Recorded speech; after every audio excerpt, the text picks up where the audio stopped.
This goes out to all the people who have ever smoked a cigarette around me and then yelled at me for coughing upon inhaling the fumes. You accused me of self-righteousness, of being judgmental. You accused me of looking down on you, of trying to guilt-trip you into quitting your habit. You accused me of prejudice against smokers.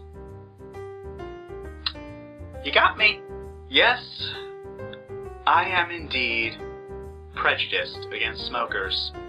Whenever I see someone with a cigarette, I am filled with anger, and I start to try to psychologically manipulate them into quitting their habit and abandoning that part of their lifestyle. This hatred goes back all the way to my infancy.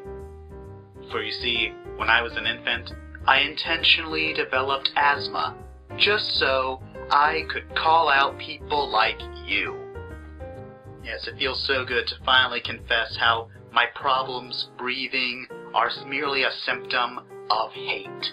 How muscles constricted around my airways are constricted out of a personal vendetta against you and your ilk. So great is my hatred, in fact, that one of my most vivid childhood memories, when I was in about the 1st or 2nd grade, when I woke up in the middle of the night, coughing and unable to breathe, when my parents drove me in a blind panic to the nearest hospital, where I spent the day in an emergency room with a breathing apparatus hooked up to me, my young mind unable to comprehend what was happening to me, terrified that this might just be my last day. And I did all of that out of hate for you. You'd be surprised how many smokers simply take the emotional abuse I fling at them. You see, many of them even ask me if I'm okay, or ask if the smoke is bothering me. Sometimes they will even adjust their position so that the wind is no longer blowing smoke in my face. Pussies, but you took a stand. You saw what I was doing and you stood up and you said, "No more!" For is there a group more persecuted than the smoker?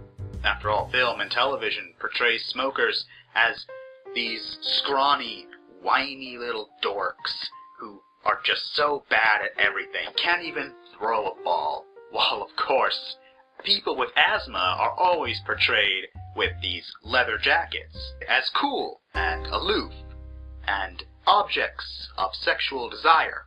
Yes, we people with asthma have persecuted you people who enjoy inhaling toxic fumes for long enough. So I hereby pledge to no longer oppress the noble smoker. You deserve better than what I have given you. And I hope that you can accept my humble apology.